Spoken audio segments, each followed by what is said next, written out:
Section 9.5, the perfect category. So we're going to return to the perfect category, which you recall includes the intervals of a unison, fourth, fifth, and octave.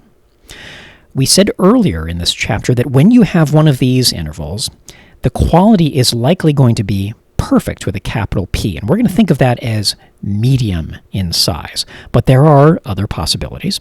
So if you have a fifth, for example, one of our perfect category interval numbers, chances, that's a typo, chances are good that its quality is perfect, but if it's on the large side, then its quality is going to be augmented. And if it's on the small side, its quality is going to be diminished. So we're going to use the same abbreviations as we used in the last section, capital A for augmented, lowercase d for diminished.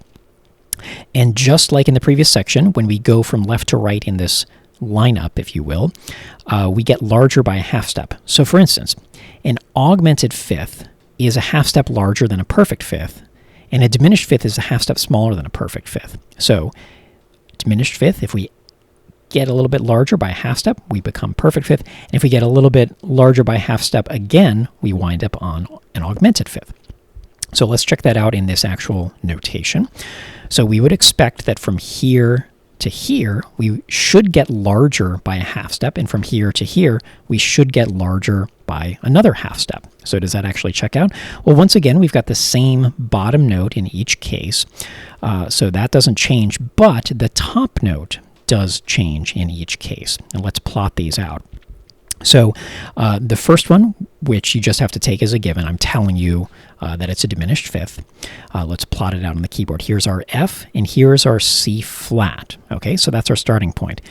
The next one, the perfect fifth, should be a half step larger. So our top note here is a regular C. So now we have the interval from F up to regular C. So that checks out, right? It's a half step larger. The two notes are a half step further apart than they were before. Now for the last one, the augmented fifth, well, it's got a C sharp. So here we're still beginning on the F, and we're going up to this note up here. So it is yet another half step between those two notes. So the interval is just a little bit larger. Now note that all of these, of course, are still C's of some kind. We're not changing the number. It's still, the notes are still living in those locations on the staff.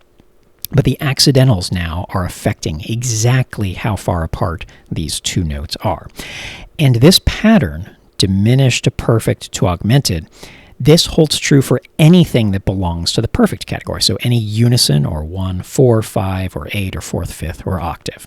So let's work through these examples together. And of course, you can ignore the keyboard. It has served its purpose. So assuming perfect category intervals now, you're going to write lowercase d for diminished, capital P for perfect, or uppercase A for augmented. So large in size, remember here it's just small, medium, and large. So large is going to be augmented, medium is going to be good old perfect.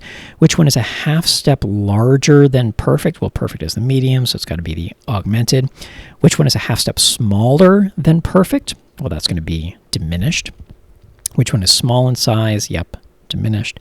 Which one is a half step smaller than augmented? Well, augmented is the large size, so we're back to perfect. Half step larger than diminished is going to be perfect again, as it turns out. And that's it for this section. We'll go on to the next section in the next video.